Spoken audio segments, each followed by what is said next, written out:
तर घाटकोपर दुर्घटनेनंतर आता उल्हासनगर मनपा जागी झाल्याचं पाहायला मिळतं। उल्हासनगरात अनधिकृत होर्डिंगवर मनपा कारवाई करते।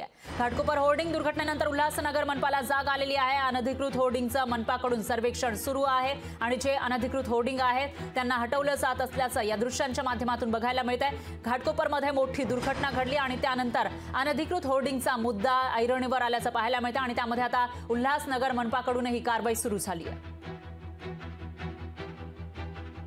जाहिरात फलक यांच्याविरुद्ध कारवाई करण्याचे आदेश माननीय आयुक्त अजित शेख यांनी दिले होते।